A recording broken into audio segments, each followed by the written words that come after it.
Hello and welcome to another episode of Sports and Songs Podcast. Today, Andy and I get the chance to interview Mr. Zero from the Kiss tribute band Kissin Time. Today is June 27th, 2022, and this will be part of our music segment. How you doing, Andy? I'm doing good. Heat calmed down a little bit, so it's a little nicer out there, but it's coming back this week and should be a good weekend. Awesome. So this will be a good show. Now, Andy and I, Mr. Zero, are big Kiss fans going back to the early days, have been longtime Kiss fans. We promote a lot of music, concerts, bands, albums on this show. But we're looking forward to this one in particular because you're the lead singer of the band Kissin Time, a Kiss tribute band that focuses really on the first couple of albums. Tell a little bit about yourself, Mr. Zero, and what role you lead in the band. Obviously the lead singer, but you're the Paul Stanley star child, are you not? That is correct. Do you want me to be in character or out of character? Oh, maybe Whatever's in. easiest for you. Maybe a little Brooklyn accent for the in character. Well, actually, see, then you're not a big enough Kiss fan because Paul's Queens. from Queens. He's Queens. He's Oh. Queens. Yes. Strike one. That's Yes. Strike one. We were seeing if you were paying attention, Mr. Zero. We'd see if you're just a yes man or not. Oh, yeah, no, I am not. I'm the Pay attention, I like anti-Yes that. fan. So we were able to meet you guys at the last show you did, the Trib Fest. There's a photo of us here outside the Minnesota Music Cafe, and it was a Trib Fest. Tribute bands played that day over there at the Minnesota Music Cafe. Excellent experience. We got a chance to meet you guys. But like I said, tell us a little bit about the band. Yes. First and foremost, Mr. Zeros is the creator, sponsor of the MSP Trib Fest. That's our event. Oh, it is. Okay. Yes. Yes, we created that.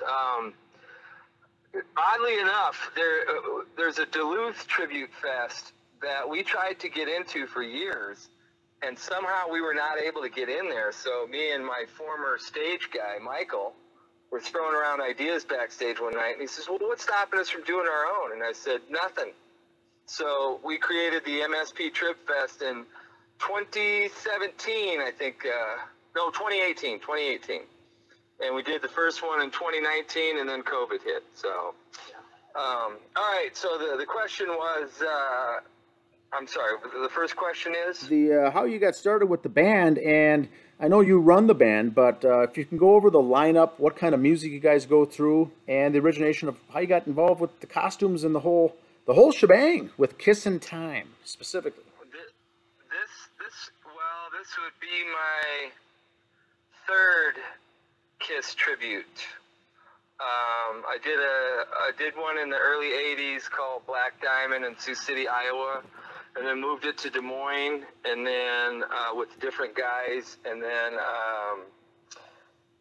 I got out of the music biz for playing wise for over 2 decades because I'd had enough with musicians. And a crazy story how this got started, this Kissin Time. I have the store Mr. Zero's, and I've done a lot of local press for TV and radio and some movies and magazines and newspapers, blah, blah, blah, blah, blah. And a guy had seen me in the City Pages, which is no longer, and he brought in his Gene Simmons 1977 Love Gun costume to sell, and a bunch of Kiss memorabilia. And I said, "You're not getting into Kiss anymore, huh?" And he goes, "Ah." And I said, "You're not doing the Kiss tribute anymore?" And he goes, "Can't find it, Paul." And I said, "Oh." And I started to laugh, and he goes, "Why, do you know one?" I said, "Well, I was one." And he looked at me and he goes, "Well, that must have been a long time ago." And I said, "We're not getting off to a good start here." So we were talking, and the truth be known, when I look back, that was the heaviest I'd ever been, and I hadn't played music in a long time, and so I get where he was coming from. And I don't really dress like a rock star when I'm working or on the street. You know, it's a job. So Vince Neil of Motley Crue once said, "Hey, we're not like Kiss. We dress like this all the time," whereas they walk in street clothes and walk out as Kiss. And Kiss had pointed out numerous times that was in their favor because they could go anywhere they wanted and almost nobody would bother them. So anyway, the guy's talking to me and he's like, you know, you want to come down? He had just auditioned for Hairball and didn't get the job, but he was jamming with a couple of the guys from Hairball at one of their practice spaces. And he said, you want to come down and jam with us? And I said, no. I said, I don't do that anymore. I'm not interested in playing anymore. And he's like, really, why? And I said, I can't take the inconsistency of musicians. I have no tolerance for it. And he said, you know, come on. I'm like, nope. So he left, and then he called me. Within the next 3 days, I don't remember if it was the next day or 3 days later, but he called me and he said, hey man, we're playing down at this club. We'd like you to come down and audition with us. He had another band, which is still going, but he's not in it. Hollywood Boulevard was his band. Oh, okay. Yeah. And he said, Hollywood's playing Lee's. We'd like you to come down and audition for this Kiss band that I'm putting together. We want to do Strutter, and we want you to come down and audition. And I said, no, thanks, but no thanks. I'm flattered that you're interested and you're asking me, but just not really, I don't want to do that anymore. And this gal that used to shop in here, who was kind of a friend of mine, big music scene fan, happened to come in that day, and she was talking to me, and I said, hey, these guys are playing down there at Lee's tonight. She goes, really? And she was extremely attractive, rounded up all her friends, and they went down and watched the band. And he calls me the next day, and he goes, dude, we're disappointed you didn't show up, but we had to call you and thank you for sending down those half a dozen good-looking chicks last night. And I go, yeah, no problem. And he said, you know, I'm still interested if you're interested. And I said, no. And a couple weeks had gone by, and I noticed that I was thinking about it more, and I didn't really have anything going on. The fact of the matter is I had just lost my house to foreclosure, and so I was kind of sitting around, and I was like, oh man, you know, I got really nothing to do. So I called him up and I said, hey, I'm willing to audition now. And he says, well, great. Meet me over in South Minnie at this house, and we'll run through some tunes. I go, fine. So I went over there, and it was like everything involved with this situation. It's all weird. I show up at this house. It's a fairly nice house. We walk in. It is empty. There's nothing in this house. And we go upstairs and go up another set of stairs to this top third floor bedroom where that's where he lived. And there was, the guy had a coffee maker, a TV, and a bed, and his guitar amp, and that was it. And this whole house is empty, and it's solid woodwork everywhere. And we started playing, and everything just echoed and thundered through this house because it was empty, and there's nothing in it but him and I. And we ran through about 5 tunes, and he stood up and looked at me, and he goes, well, you got the voice. And then he walked out the door and he goes, I need you to work on your guitar. And I said, I told you I haven't played in decades. And he goes, I think we got something here. And he goes, I know a drummer, and let's work out some tunes before we bring him in because he's semi-pro. I said, fine. So and this is a really cool thing.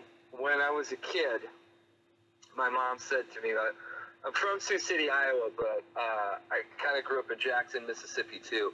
And when I was in Jackson in junior high, my mom said, you know, what do you want to do? And I said, I want to be a Kiss. She goes, well, there's already a Kiss. And I go, nah, Ma. I said, by the time I get old enough, nobody will remember those guys, and I'll do something similar. And she's like, uh-huh. But one day I called my mom, and I said, well, Ma, I got to do it. I'm in Kiss. And she said, yeah, you know, your dream came true.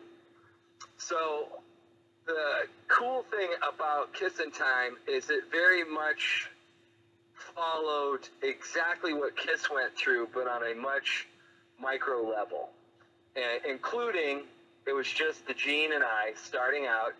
going through songs. And then I can't remember unfortunately, the weird thing is when I interview people, you know, I'm asking for dates and facts and all this stuff, and I'm on it. And I used to be surprised that they didn't have better memories until I got in the driver's seat. Now people ask me stuff, and I kind of like, I think it was around, and this is one of the cases right here, because it was, you know, it's Paul and Gene working on tunes. I think we had, I'm pretty sure it was like 5 tunes, much like their demo. I do remember the 5 tunes, though. It was Deuce Strutter, Parasite, Cold Chin, and I think Got to Choose were the 5 that we were doing. And then he knew this drummer through this guitar player. The guitar player was interested in being Ace, and but the drummer was the one that came down first, and it happened to be Minnesota Pete Campbell from St. Cloud, who's in Pentagram, touring the world as we speak. Wow. Which is why he's not in Kissin Time anymore, because his commitments with Pentagram kept getting, he'd have to leave all the time and leave the country. So it led to the guy that we have currently, which I'll discuss the lineup in a minute. Anyway, we moved out of that house in Minneapolis because I guess it's sold or something. I don't know. Remember I told you it was empty. And we were down at Track Studio, and the bass player, the Gene of the band, happened to know the owner of Tracks, and it's the biggest room in the building. And we,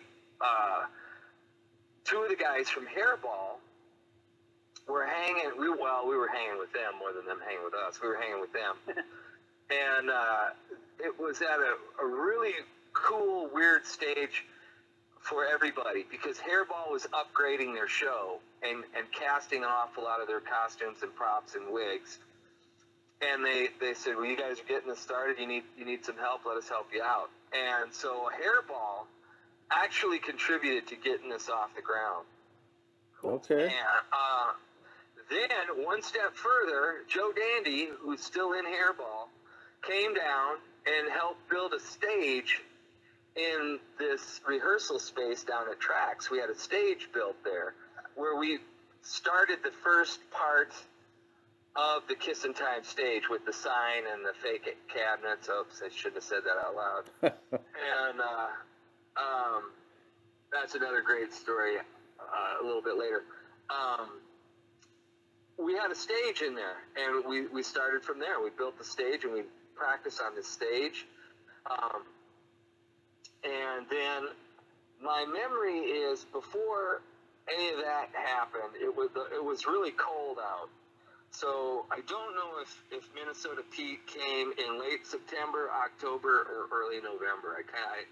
I just remember it was fall. It was really cold out, and when we went into this rehearsal space, it was all brick. There was nothing in there, and the sound just was atrocious because everything's bouncing off the walls. And I remember the first rehearsal we did with Pete, we didn't have a full PA, and we got done doing like 5 songs or 6 songs. I think by that time we had Lover All I Can in there, and we took a break because Pete was a smoker, and we went outside, and Pete said on the way out, and he goes, "This guy doesn't even need a PA," and he was pointing at me.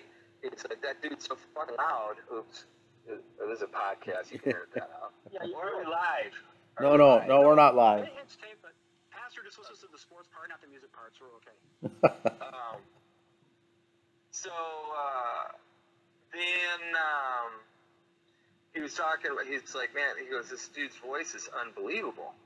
And hang on 1 second, guys. No problem. So for the listeners out there, this Kissin Time is really the name of the band is taken from an early song from their first album called Kissin Time. So Go ahead. They were talking about how loud, how my voice projected. And then the 3 of us rehearsed for a while, exactly like Gene, Paul, and Peter did. And the guy that brought us Pete was going to be Ace, but he showed up for a few practices, and then he just pulled me aside one night and he goes, dude, he goes, I'm not into this. He goes, I don't look enough like Ace, and I don't want this to be, I want this to be, you know, pro, spot on, and not look, you know, half-assed. Yeah. And he said, you know, I'll fill in and help you find a guy, but, you know, I'm just wanting to let you know that this is, I'm not going to stay. And that was Mick Rotella, who I'm still friends with today. And, we owe him a lot because he brought in Minnesota Pete. Well, I do remember we took a Christmas break. I remember that because we got back together after Christmas. And I was walking in, setting up down at tracks, and this tall guy with long hair walks in and just starts setting up. And I looked over and I thought, oh, I'm being replaced. And because he started setting up kind of where I usually set up. And I was like, okay. And I didn't really know what to say. And I had been out of the circuit for a long time, so I knew they could find anybody better than me. And I just said, so who are you? And he says, I'm Paul. And I said, yeah, okay. But that's his real name. And I said, well, you jamming with us tonight? And he goes, yeah, that's what they tell me. It was pretty quiet, and he was kind of sarcastic and curt, which I appreciated. So we started off the usual 6 that I already named, and he just blew through them. And 1 second, please. Yeah. There are more soundtracks in the back corner. Those aren't priced yet. They are for sale. We just don't have prices on them. You're welcome to dig through them. Yep. You see anything you want, you're interested, bring it up. I'll get you a price on it. Sorry, guys. I'm back. No problem. So we blasted through them, and I'm like, this can't be happening, because the guy stood like Ace, played like Ace, his facial expressions were like Ace, and he's not even in costume. And I'm like, I went over to the bass player and I said, I got to keep this guy. And he goes, you need to keep your mouth shut, because he just came down to try this out, to see what's going on. We can't pressure him. And I said, all right. And so I'm like, so who are you? And he says, I'm Paul Helms. And I said, well, you do this pretty good. And he goes, I ought to. I was Ace and Kiss Army for, 12, 13 years. And I said, oh, well, that explains it. And he left, and we didn't really know what was going to happen. And a week or so later, practice again, and he shows up. And I said, you in? And he goes, we'll see. And it was magic. And it was just magic. And I do remember, and it's written down somewhere, our first full gig was Lee's February 14th, February of 2014, which was the anniversary of the first Kiss album in February of '74, and we kind of rode on that for the advertising. We had done a couple of things, partial things prior to that. One in, hang on 1 second. How are we doing today? VHS. 8 tracks. We only take them if you give them to us. We don't buy them.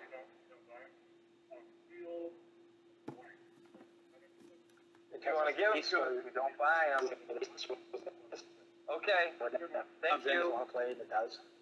So we did a couple of partial things before that February gig. There was a October gig in 2013, and then it was a Halloween gig, and then something else like Thanksgiving of 2013. But the first full show was February 2014, the anniversary of the first Kiss album. And the cool thing was, I read an article with Gene in the late 80s. They were talking to him about touring and set lists, and he goes, he goes, I can tell you the set list for our first tour. And they said, you got it written down? He goes, no, I have it memorized. And he listed it off, and I thought, that is so cool. And that's what got me interested in logging all the set lists for all the concerts. And I eventually ended up working on a book, Kiss Alive Forever. That's a different story. but I do remember the first set list we did, pretty much in the order that we did it. As somebody asked me about it the other day, and I said, oh yeah, it went like this.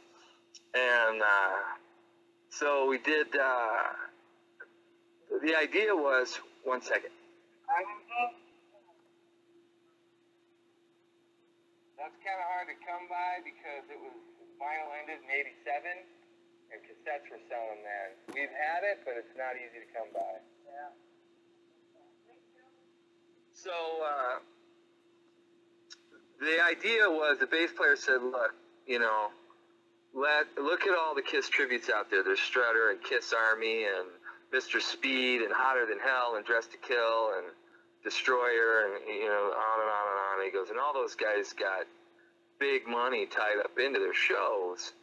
And we don't have that right now. So what if we recreate the first tour, because nobody's done that. And I just started chuckling, and I said, well, that was my Black Diamond band. We only did the first 3 records. And he said, really? And I said, you know, kind of the same thing. We didn't have the money, and, you know, we just wanted to do the first 3 because that's the 3 that I liked. And we were all in agreement. And so, but he wanted to do the first tour, and I had to point out to him, being a historian that worked on Kiss Alive Forever, I go, dude, I said, right here and now, you're going to have to do Simple Types, Keep Me Waiting off the Wicked Lester album. You're going to have to do Life in the Woods, which was done in '73 and never recorded on an album. And I don't even know what that song sounds like, so how are we going to do that? And then we settled on, well, maybe we got to do the '74, '75 tour, Hotter Than Hell. And I said, okay. And I said, well, I want to call the band Kissin Time. And he said, no, we're going to call it Rock and Roll All Night. And I said, dude, not only is that a bad name, there's already a Minneapolis band that was called that. They're going to think we're the same band, and we're not. And many years later, the Gene from that Rock and Roll All Night called me to audition for Kissin Time. And anyway, the first few shows were billed as Rock and Roll All Night because it was whoever made the poster the quickest, the fastest. Okay. If I made a poster, it said Kissin Time. If that Gene made it, it was called Rock and Roll All Night. So we did that for about 6 months.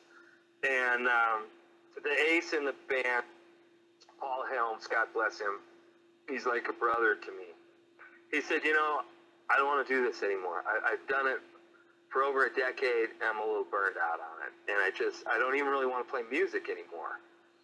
And I'm like, wow, dude, you know, you're great. You know, we love you. You got to stay. And he's like, no. He said, I really am done. Oh, hey, Phil. Is that one piece or... Oh, okay. Thank you. Ordinarily, we're never busy at this time, but of course I'm on phone. So, Paul left, and then we had to find a replacement, and we found a guy, and he did not work out so well, and I'm not going to talk. That's really all I'm going to say about that. And then Minnesota Pete kept having to go to Europe with Pentagram. And this guy that I knew kept calling me, and he's like, I know a guy that wants to play in your band. And I said, yeah. And thanks, Phil. Is that it? But wait, there's more. Order now. And okay, so that goes like that. Yeah. Okay. Okay. Awesome. That it? Okay. Just bring them in. So I said, I knew these guys, and I'm like, yeah, so who? And they go, well, this Heavy Kevy. And I go, the Beatles guy? And they're like, yeah, he's great. And I'm like, I've seen him. He's Beatles guy. I said, you know, Peter had a different style. And I said, but so did Ringo. And those two I don't know, man, the music, and they're like, nah, you got to give him a chance. And Kissin Time was asked to play a small gig for this birthday party. And my three guys said, are you kidding me? Oh my God, we can absolutely use those. 100%.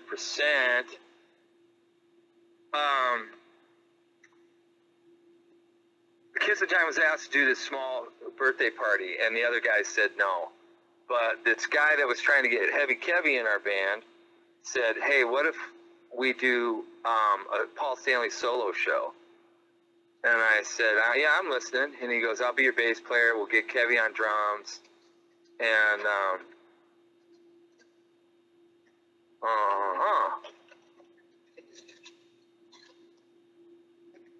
oh, yeah. Awesome. All right. Thanks, Phil. All right. We can always use that. Recycling. Thanks, Phil. Good luck with the move. They said, hang on. How you doing today? What are you looking for today? Can we hang on to your backpack while you shop? We got to ask everybody. Just set it right there, right there. There you go. Thank you. He said, I'll play bass. We'll get Kenny on drums. And then I said, we can get Mick Rotella to play guitar. And I started laughing. And I said, they're like, you know Mick? And I said, yeah, I know Mick. If you guys remember, he was in the beginning of this story. Right, yep. So I said, yeah, okay. So we rehearsed a couple times, and we did about a half hour. That set list, I got it written down somewhere, but I don't have it memorized. But I do remember we did a lot more non-Paul songs than we did Paul songs.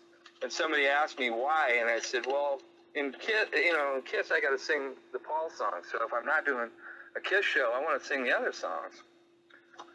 So we did this show, and I was like, wow, they were right about you, Heavy Kevy. You're unbelievable.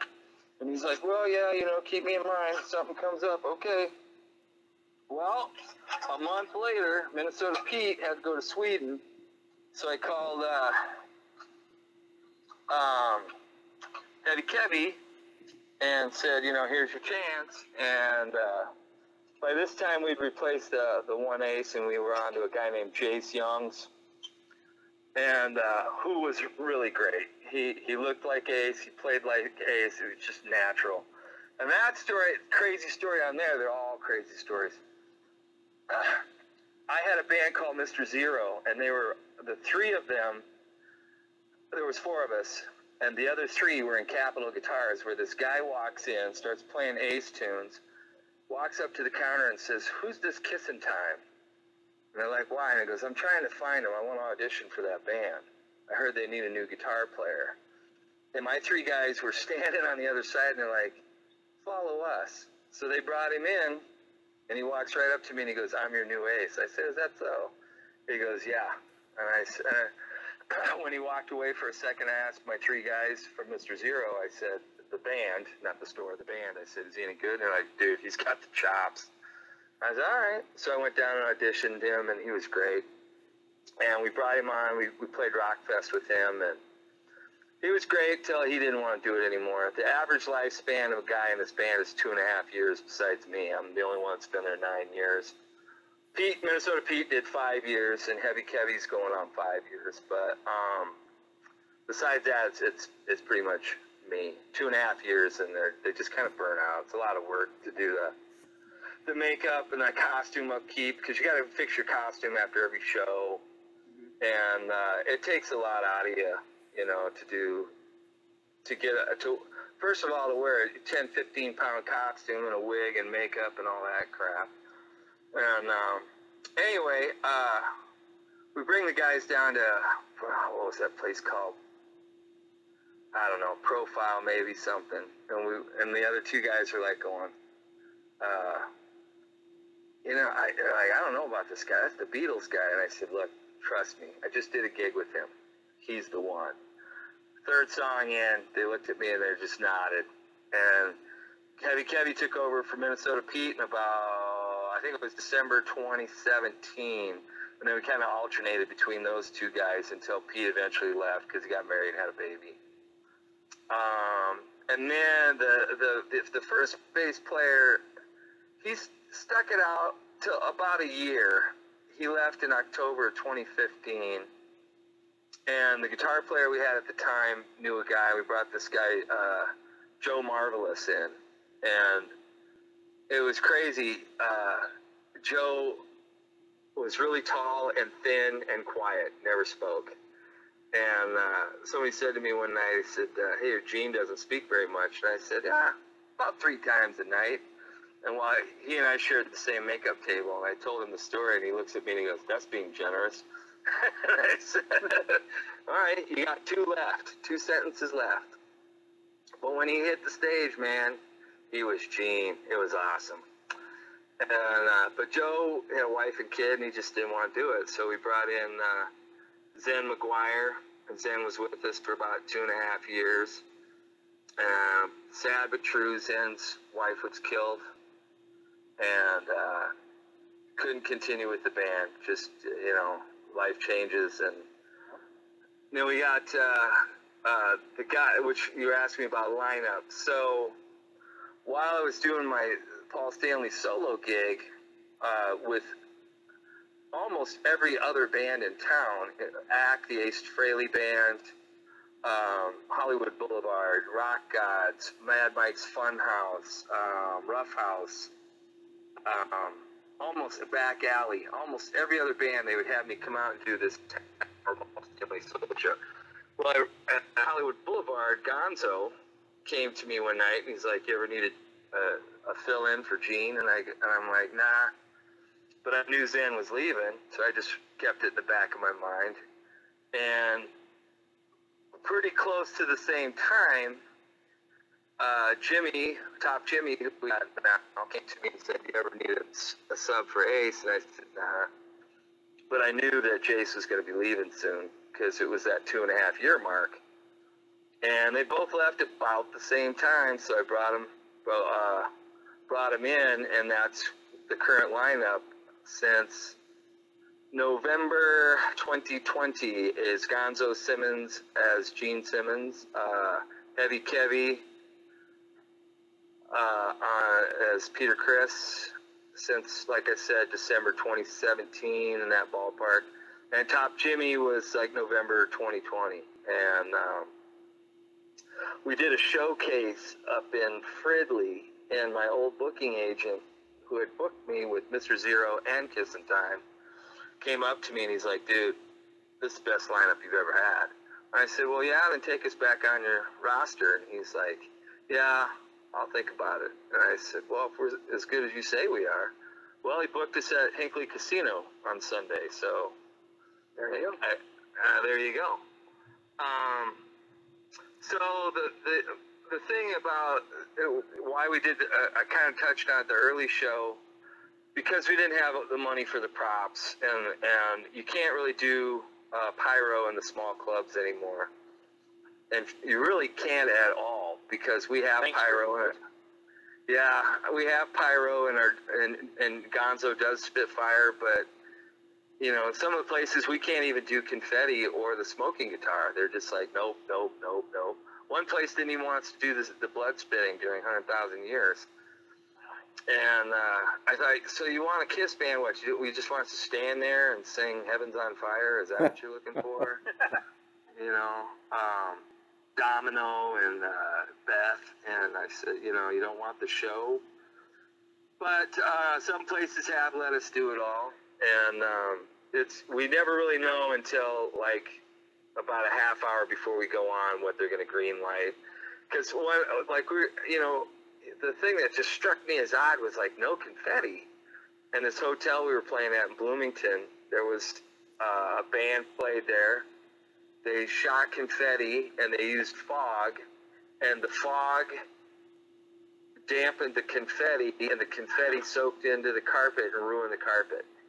Okay. So they said, yeah, no confetti, no fog, and I'm like, okay, whatever. But anyway, so the early show didn't have a lot of, it relied more heavily on the makeup, costumes, and the songs. But and in the first, this is what was so dumb about the idea of the first Gene calling us Rock and Roll All Night. We did not play Rock and Roll All Night. And I'm like, do you realize what a misstep this is? I said, Pete, you know, they're going to expect to hear this. No, don't worry about it, dude. Don't worry about it. And I'm like, no, that's why if I could get the poster out before him, I would use the name Kissin Time. And, because he and I are both artists. He's better than me. In all fairness, he was better than me, but I was quicker than him. So anyway, but very, very quickly, I realized, you know, there's only 20 songs on those first 2 records, and we were doing about 11 or 12 of them because we were doing an under an hour set. The whole idea for us was to emulate Kiss as an opening act, so there'd be 1 or 2 other bands on the bill. And we weren't doing Keep Me Waiting, Simple Types, or even Life in the Woods. The miraculous thing, though, was when somebody saw the ad. Actually, it was Tommy Summers of Three Sides of the Coin. He saw the ad that we were doing the first tour, and he said, "You can do Life in the Woods?" I go, "Dude, I've never even heard that song, so how can we do it?" And he goes, "I got it." He gave me a copy of it, so I got to hear it for the first time. And we worked it up, and we've done it in practice. How you doing today? We've done it in practice with over the years, but we never got to do it live, which is a huge disappointment for me. But I get it, you know, it's not a dictatorship, but it's not democracy either. But if I got 3 guys going, no, I can't really say yeah. But we've done it in practice, just not in a show. And so pretty quickly, I started talking to the guys. And hang on one second. What game are you looking for? Okay. Yep. So pretty quickly, we started reaching into Dress to Kill. A lot of people don't realize that She and Lover All I Can, though they were on the 3rd album, were actually on the first tour. Okay. They had those songs in Wicked Lester, and they were doing them on the first tour in '73. So those were always with us. And then I said, look, guys, you know, we got to end with Rock and Roll All Night. There's just no other way. And nobody wanted to do it, so my idea to make it more interesting was, one second. What were you looking for today, dude? What we were doing to make it interesting, we did it unplugged, where each guy sang 1 verse, and everybody seemed to like that. And that's how we did it for a long time. And then the thing that started to break the mold was we wanted to do 1 Ace song, and everybody wanted to do Shock Me, and I'm like, no. I said, if we're going to do an Ace song, we're going to do Rip It Out. They go, well, that's from his solo album. And I said, even though it's from his solo album, he wrote it in 1968 when he was with Magic People, and the lead singer of the band, Larry Kelly, wrote the lyrics, and Ace wrote the music. And one time, Kissin Time was opening for Ace in New Hope, and I got to ask him about that. I said, hey, Rip It Out. He says, yeah. I said, Magic People. And he goes, yeah. How do you know that? And I said, Larry Kelly was your singer, and he's co-writer. And he goes, yeah, I had a lot of songs sitting around that those guys didn't want to use. And so we started, the first mold breaker of the first 3 records was Rip It Out. Because I felt it was an old enough song that it fit the idea of the older. And then it kind of expanded from there when I was doing the Paul Stanley solo shows. I started doing songs that Kissin Time did not do, like Detroit Rock City and Shout It Out Loud and things like that. And the other guys in the band were like, they started to hear about it, and they're like, well, do you want to work those in? And I said, no, not really. And but we just, whenever we do a show, we'd constantly get asked for, you know, where's Shout Out Loud? Where's Detroit Rock City? Where's Beth? Where's Calling Dr. Love? You know, where's Love Gun and Christine 16? And I was like, well, read the poster. It says the early tour. We're 3 years later, you know. Yeah. And, but after, I don't know what year it was. I think it was after the 5th year, I said, all right, we got to start expanding. You know, we got to start doing something different. We can't just do the same. Even though we never do the same set twice. We either add something or drop something and rearrange something. Never. If you've seen us once and you see us again, you will not see the same show, and I'm quite proud of that. But about the 5th year, I was like going, I don't want to keep playing just these same 25 songs. And that's when we started to creep into Destroyer and Rock and Roll Over and Alive 2. And then in 2020, January of 2020, for certain, it was me and Kevy had been in for a long time, Jace had been in for a long time, and Gonzo had just joined. I said, I have an idea. I said, starting now, in 2020, we're going to do the 1975 tour. 2021, we'll do 76. 2022, 77. 2023, we'll do 78. 2024, we'll do 79. We'll get the costumes and learn the sets and blah, blah, blah, blah, and the songs. And everybody's like, wow, what a great idea. Then COVID hit 2 months later and shut everything down for a year and a half. And then in the interim, Jace left, and we got Top Jimmy back. And then it was just kind of really hard to get gigs because you had a lot of bands that hadn't played in a long time. And the clubs needed people to eat and drink and dance, not sit there with their mouths open taking photos.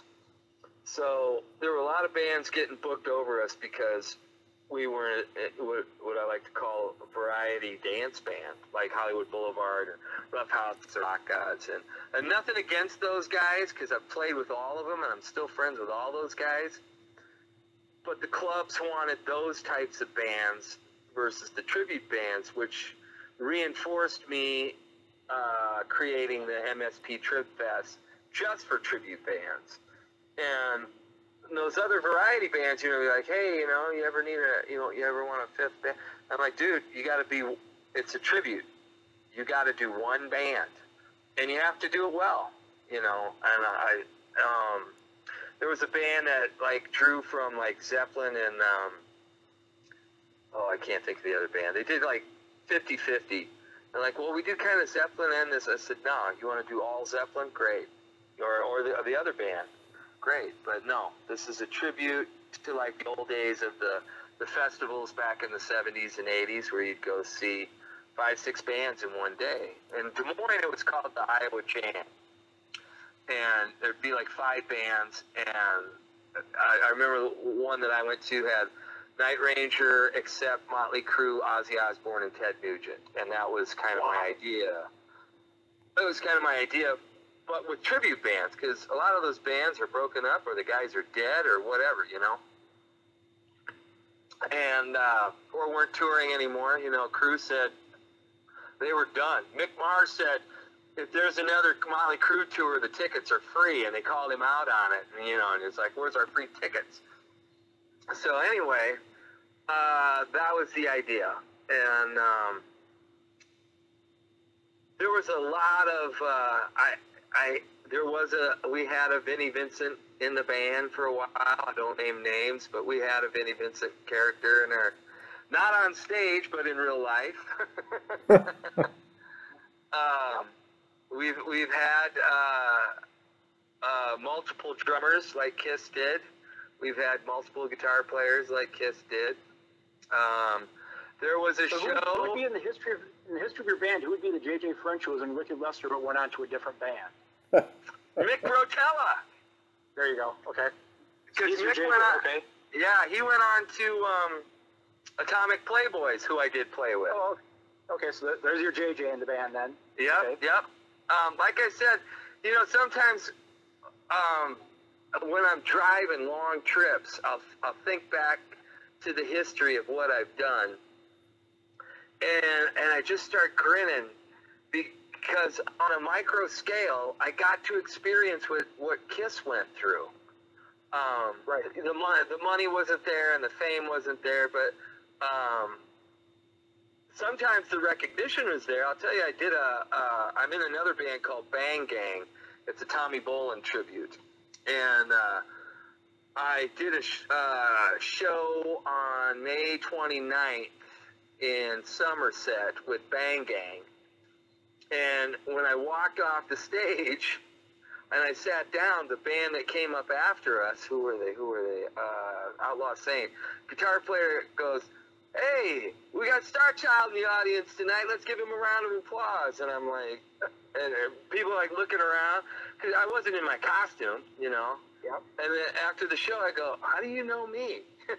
Because I am not dressed up like him. And I said, "You seen me?" He goes, "Yeah, I've seen it. I know who you are." And I'm like, "Oh, okay." And like I said, on a micro scale, I got to go through what they went through. And how many shows does Kissin Time do a year, roughly? Well, the busiest we ever were was 2017. We did 19 shows. The slowest year we've ever done, I think, was six. That's the problem. That has always been the problem with Kissin Time.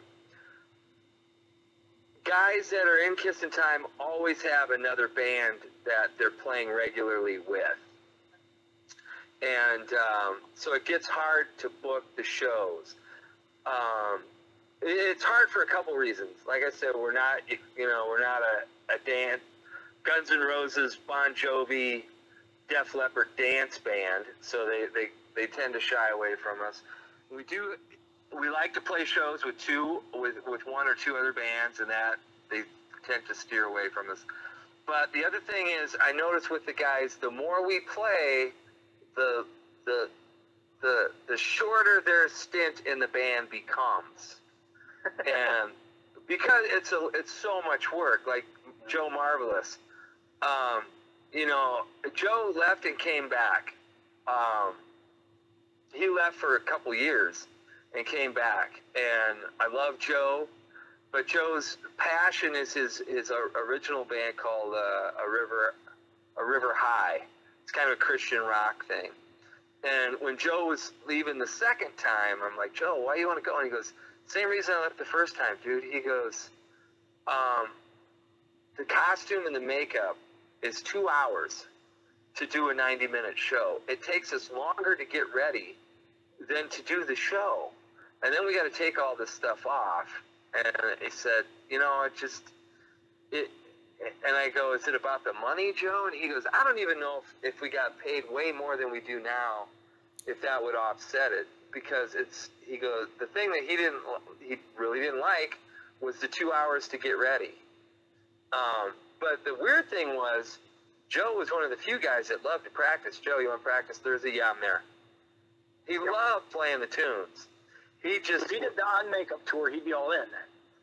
Yeah, kinda, because he left Kissin Time, and then I called him, and he was in my solo band, Star Child, where I came out as Paul, but my backing band, they wore black suits and sunglasses, and each member had a different colored tie, like a red, a blue, and a purple, I think, by and large.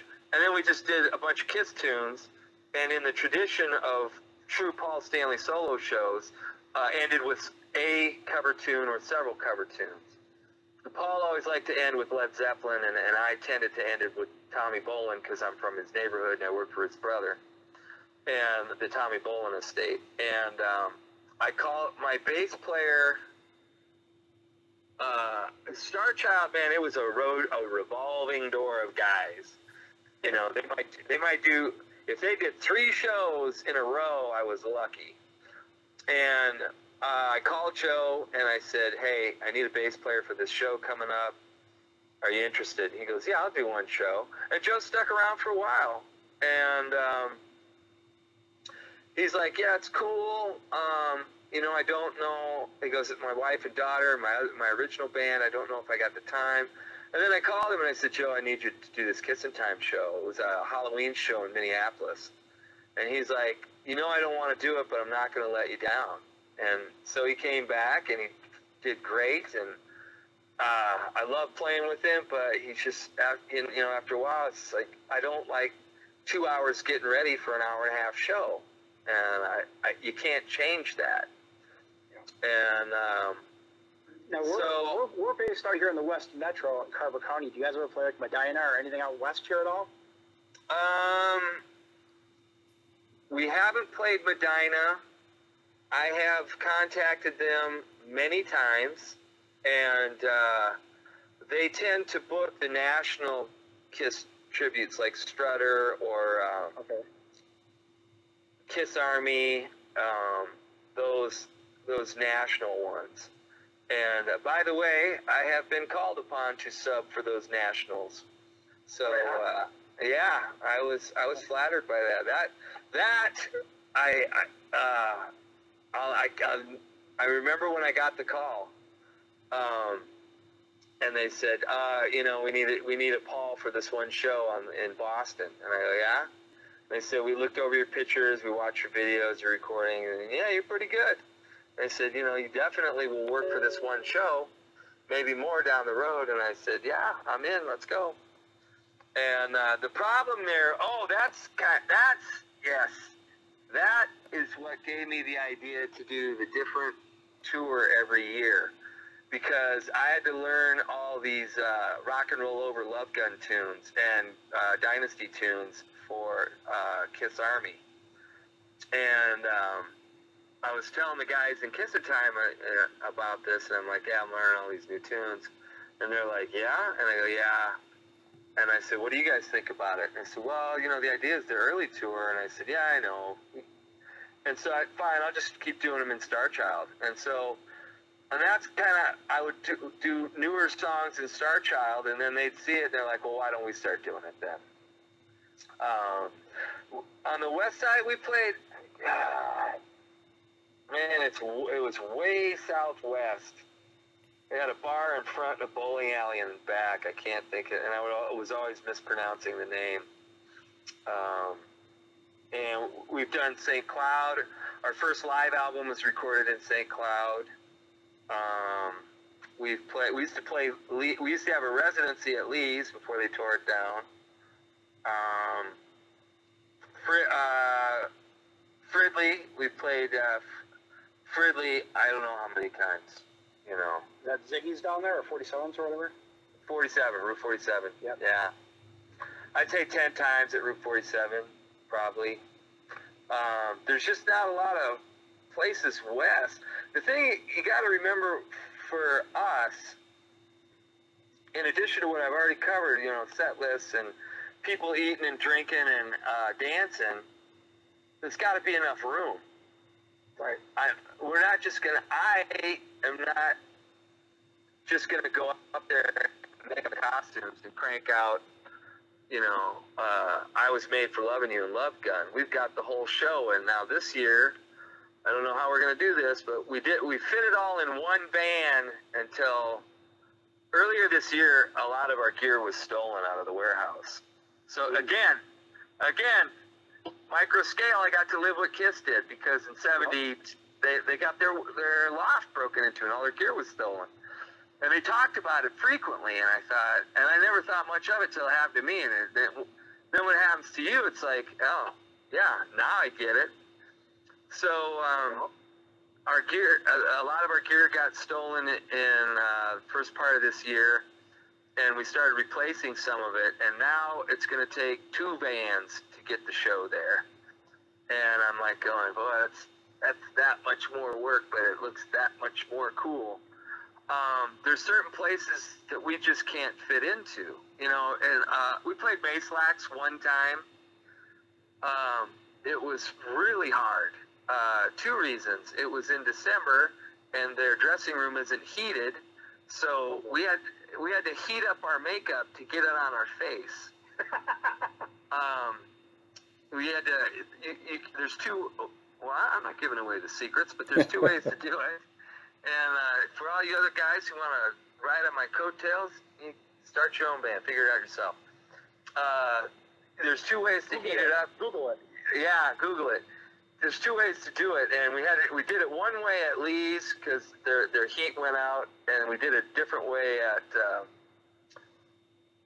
Mayslax. But Mayslax, the stage was so small. Every time I took a step, I almost fell over because I was standing on a stand or a cord or a monitor.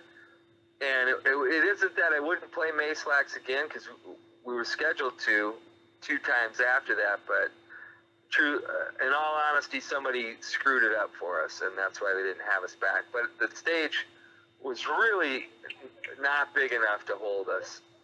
And there's another place. I went there to see my friend's band, and I went and talked to the owner, and he says, yeah, I'm interested in getting you here. And I was looking at the setup, and I was like, the stage is not big enough, and where the people stand, it's not big enough, because it was half a restaurant and half a bar, I guess, like Mayslax. And the place where the band was half the size of where the bar was. And I was like, man, this is just not conducive. It's not that I don't want to play some of these places, but if we got to get it has to be a win-win. We have to get enough people in there to make it worthwhile for the bar to have us there. Yeah. And if the place is simply too small, it's a lose-lose. So, now here's the thing that this really is, to quote Gonzo, fingernails on the chalkboard for me. I get questions all the time about set lists and where we play and this and that and the other thing. And so fortunately, don't edit. We're being recorded. Don't edit this part out. Okay. If you want to know about Kissin Time's history, go to Kissin Time Minneapolis Facebook. Go to the photos section. Go under the albums section. There is a photo album for every single show we've ever done. Photos from the show, videos from the show, the set list from the show, and because people, I get asked for that all the time. Well, sir, now, go ahead.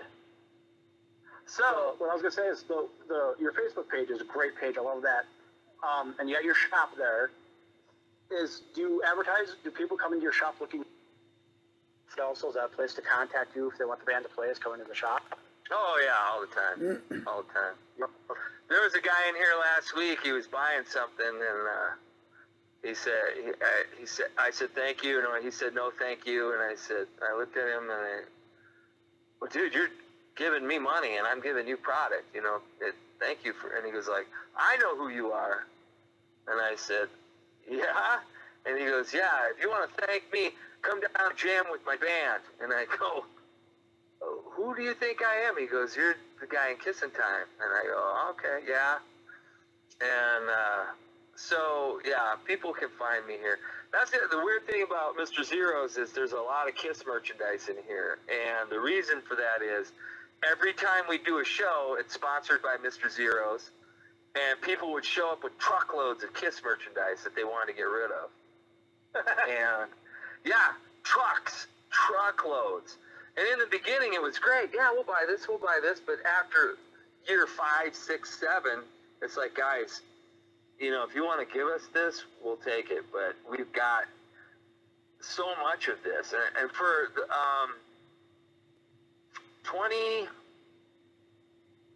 starting in 2015 through about 2017, we used, during 100,000 years, where, I got a question for you.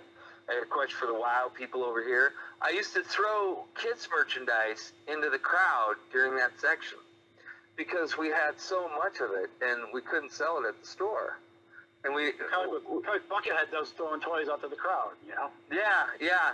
In fact, I booked a Buckethead tribute 2019, and they were on before us. And he came out of the crowd, started handing out toys. I'm like, after the show, I go, dude, why did you steal my my gimmick? And he goes, no, that's what Buckethead does. And he goes, I thought you took it from Buckethead. I said, no, I actually stole the idea from Cheap Trick. I said, during Surrender, Cheap Trick used to throw Kiss records out into the crowd. Because the line in the song is, Mom and Dad are rocking and rolling on the couch, got my Kiss records out. Well, Rick Nielsen of Cheap Trick in the 70s used to throw Kiss records into the crowd. Interesting. And at the Trip Fest that you guys were at, the Cheap Trick band came back to me and she goes, did you bring any Kiss records with you? And I go, no. She goes, well, I wanted to throw a Kiss record out during Surrender. And I go, here. And I gave her a Kissin Time one. I said, it was close enough. Yeah. Well, I would like to thank you for being on. It's been great having you on here. Maybe we'll have you on in the fall sometime. We'll go over Kiss history and Kiss trivia and stuff like that. Yeah, I'll tell you on that quickly. I know we've gone way over our time, and I'm not nearly done talking about myself. But before the internet, I started working on a book called Send in the Clowns. And this guy, Kurt Gooch, called me, and he said, I hear you think you have the Kiss show from Sioux City in 1982. And I said, no, I do have that. And he said, would you mind playing it over the phone for me? And I was like, yeah, it's that back then you paid for long distance. I said, yeah, it's your money, I don't care. So I played it for him, and he goes, how did you get that? And I said, well, I taped it. I was in the front row, and I taped it. And he goes, so we're working on this book, Kiss Alive Forever, with every concert they ever performed, every set list. And I said, okay. And I said, well, I'm doing the same thing called Send in the Clowns. And they go, well, no matter how far you are, we're way ahead of you. So just, if you want credit, turn over what you have into our book, and we'll give you credit. And I said, that way at least it'll get out. And I said, yeah, okay. So they interviewed me for 8 hours, and I submitted 28 concerts that I personally recorded, which now one of them is going to be, they just announced they're releasing it this fall, Des Moines 77, November of 77. I had a recording of it that I turned into those guys, but unbeknownst to me, they recorded it on the soundboard. So that's very exciting news for me.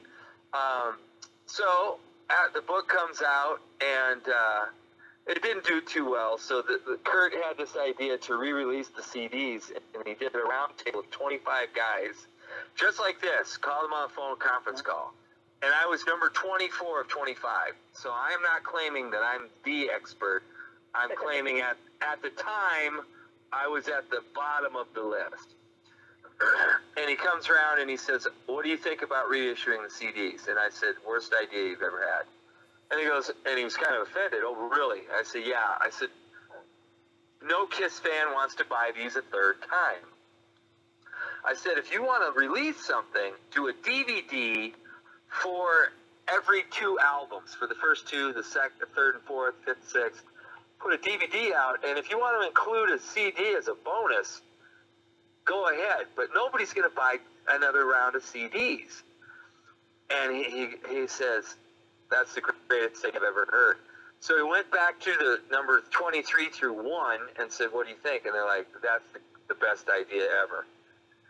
And so, hang on one second. How you doing today? Yep. He said this. So Kurt and what's the guy's name? Jeff. Kurt and Jeff. This is what we got to do. So they wrote up a proposal and sent it into Universal Records to put out these DVDs, and then it went across Gene's desk, of course.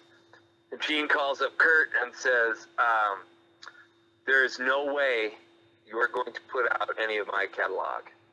And Kurt said, well, I can lease it. You know, your current agreement allows for leasing, and I can lease it. And he goes, not without my approval. Shortly after that, the Kiss 3 box sets were released. Wow. So, wow.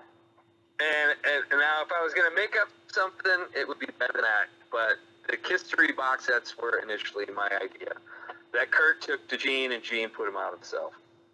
Did Gene at least send you a Christmas card or a thank you or anything, or no? No, but one time I got an email from him that said I had to write him a thank you note. When it was, see, I never wrote this stuff down. It just is, it happened, and I laughed, and I wrote it, and I sent it off, and I would say it was probably, I would guess 2016. I got an email from him, not probably his assistant more accurately, but, you know, from the office of Gene Simmons, you are in a Kiss tribute band, and I want a thank you note for allowing you to do what you do on something I created. And I kind of remember my response. It was like, if I can't believe all you want is a thank you. I said, I am enamored by you in so many different ways. Of course, Kiss, because we do that. And I said, but to me, the thing that really impresses me is you're an immigrant born in another country, come to America, you don't even speak the language, and you become one of the most successful rock stars and businessmen on the planet Earth. And I said, it's an amazing story. Even if you weren't in Kiss, I would be like, how cool is that? And I don't know, my thank you was about a paragraph. I sent it off, and they didn't answer.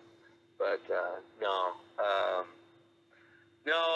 they I've been in the music biz a long time, and it works like this. I was trying to get on with Universal Records in the reissue department, and they agreed to do an interview with me, and we met for a meeting, with lunch/meeting, and they told me to bring in 3 proposals for what I had, and I brought in 3, and the first one, they're like, yeah, we already got a CD out for that band. And I said, yeah, but it's not very encompassing. I said, it would be a good starter CD, but you could do a much better job, and here's what you could do. And they're like, yeah, what's next? And I said, well, here's this band. And they go, you know the story on that. That's locked up in legalities. Nobody can touch that right now. And I said, well, you know, okay, I do know that, but you asked for ideas. They go, well, what's your third one? And I said, oh, Black and Blue. They were on Geffen Records. All their stuff's out of print. It should be, I said, you should have a best of or a greatest hits out there. I get asked for it all the time. And they're like, Black and Blue? Who's going to buy that? And who's going to buy that? And I go, well, there's a lot of people out there for it. And I said, and on that, Tommy Thayer was not in Kiss yet. He was still like the road manager or whatever. And I said, well, Gene Simmons produced, I think 2 of the 5 records. And I said, but Peter Criss appeared on one of those. And I said, so Kiss fans are going to buy it because it's produced by Gene Simmons. Gene wrote the songs and performed on a couple of them. And I said, but Peter Criss is on it. And I said, and I said, there is a demand for it. And they said, if we give this the green light, do you think we could sell 5,000 in the first year? And I go, I don't know. I said, what do reissues usually sell? And they go, well, that's the green light. It's 5,000. And I said, well, I don't know that I can guarantee that any more than you can. And this meeting was in the springtime because it wasn't snowing anymore, but it was still cold. And that fall, guess what came out? Best of Black and Blue. Nice. But they said, you know, they said, if we get green lights on these, you're not getting paid. And I said, I understand how it works. It's quid pro quo, and you got to do it for, the word escapes me right now. I can't think of the word pro bono. I said, you know, if I get enough of these out, then you guys can hire me. And I said, all I want is my name on there. you know, that it's compilation buy or whatever, blah, blah, blah, blah, blah. And they're like, yeah, I don't know. If we can't sell 5,000 the first year, we're not going to do it.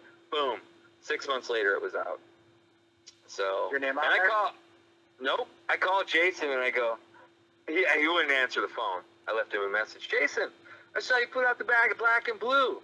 I thought you weren't really sold on that idea.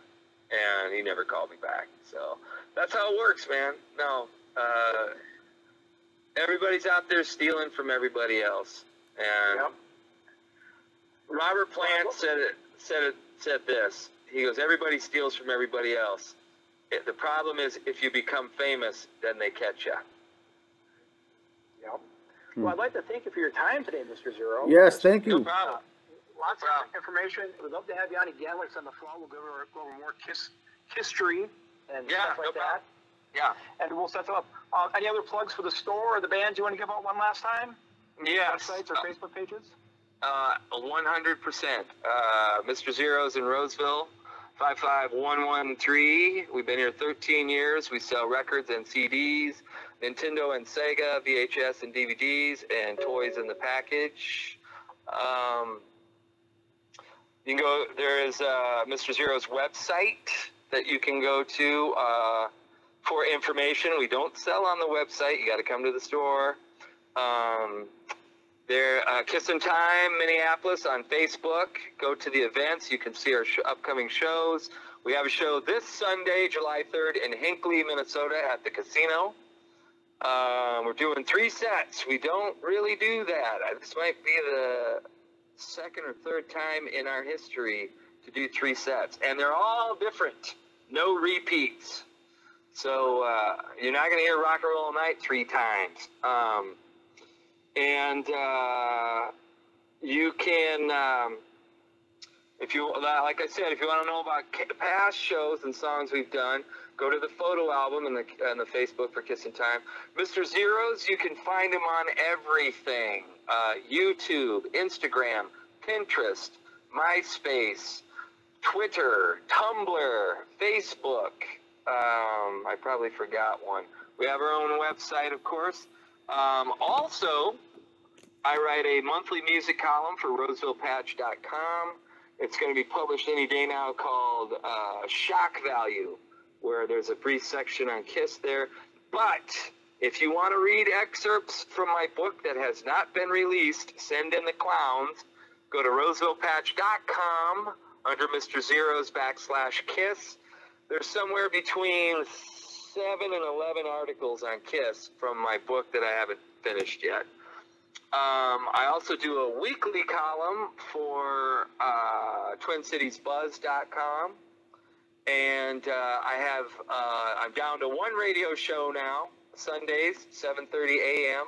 on WDGY out of Hudson, St. Paul, with 7:40 a.m., 92.1 FM, 103.7 FM, and digital, I think, is 107.1. But I do, primarily my radio show is one artist in a 30-minute period, start to finish. And if I can't do it in one show, I do it in 2, sometimes 3. But I have done Kiss shows. I did the live show stuff, the top 40 hits, which a lot of people argued with me on that. And I said, Google it. Rocket Ride was number 39 in 1978. I'm sorry, these are facts. Yep. The songs that they say, no, these are the hits. No, go check the Billboard charts. They're not what you think. And then I did a show on Paul, Gene, and Ace, and Peter. And the cool thing on the solo member shows, I played one song for each of those guys that most people have never heard. And so if you're a huge fan, I guarantee you're like, whoa, I didn't know about that. Those you can hear at MrZeros.com under the podcast key for free. If they're still posted. They only hold about 2 years worth. And this is my 5th year, so I don't know what's up there. Also, very important, I'm in the band Bang Gang, which is a tribute to Tommy Bolin. We're playing Sioux City, Iowa on August 6th. at 3 p.m. at the Icky Nickel. That's very important to me. Tommy, I'm from his neighborhood, and that's a whole nother story. You can also read about that on Rosevillepatch.com.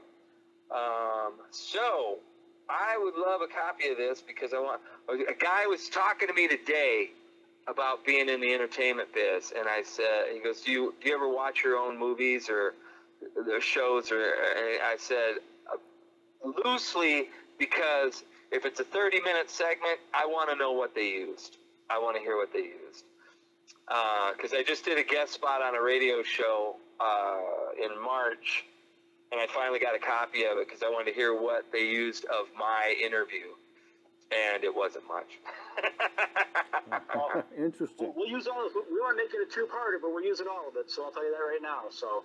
Awesome. Right. Yeah, it's very good. Thanks again for your time. I want to thank you guys for bothering to be interested in talking to me. Yeah. It was our pleasure, sir. Fun like stuff. I said, Fun like I told you stuff. at the concert, 8-year-old me is just all like a youthful memories. I appreciate it. Well, you guys can go post your link on Mr. Zero's Facebook. I'll take it from there and spread it on our other links because I promote anybody that will promote us. So Awesome. Consider it done. It'll be up there by tomorrow morning. Awesome. all right. Good luck on the show on the Thanks, 3rd. guys. All right. Talk to you Bye. later. See ya. All right, bye. Bye-bye. Well, Andy, That's a two-parter, I think. I think so. We're still here recording, but this is good. They're going to be promoting. We're going to promote that July 3rd show is going to be huge for the watchers out there. I've got it up right now. The poster for that show. That should be awesome. And for those watching here on the webcam, I do have my Kissin Time T-shirt on. It's called the 74 Tribute, and I think Andy, you have the same one. And their poster, like we said earlier, their poster actually does say for the upcoming one 75 Tribute. So you got to look closely at these. They're doing various tributes for Kiss for the various time periods. And once again, they'll be at the Rival House up there. It's under free entertainment and events, Grand Casino at the Rival House. So that's where they're performing July 3rd. And never the same show twice. That's got to be a great thing, too. When you'll see a band and you see them a year later, it's the same show again. Oh, that's kind of boring. If there's never the same show twice, why would you not want to keep going? Excellent. You know? It's true. It's true. And here's the various ways the listeners can get in contact with us for Sports and Songs. Facebook, Twitter, Instagram. I'm showing the link right there. We have a YouTube channel and a blog post as well. So we've got everything else out there. We'll put this out there. We'll help promote the show. And feel free to leave your comments down there below for questions possibly the next time we interview. We're going to have Mr. Zero on again, hopefully for a roundtable discussion, some trivia, some questions for him. Very well connected in that in the Kiss crowd. And like I said, he's done some podcasts also on Three Sides of the Coin, which is another one we haven't even brought up yet, but that's a very interesting podcast as well. So until next time, any other questions, Andy, before we wrap up? Just everybody have a safe 4th of July. Like I said, this is probably a two-part episode, so some of you are hearing this after his Hinkley show, some before. But like I said, he's got that show coming up in Iowa with the Bang Gang, Tommy Bolin tribute. That's good stuff to listen to there. Look up Tommy Bolin on your Google machine, the different music he's done in the past too. Very talented musician. Awesome. All right. Thanks. We'll see you next time. All right, talk to you later. See you.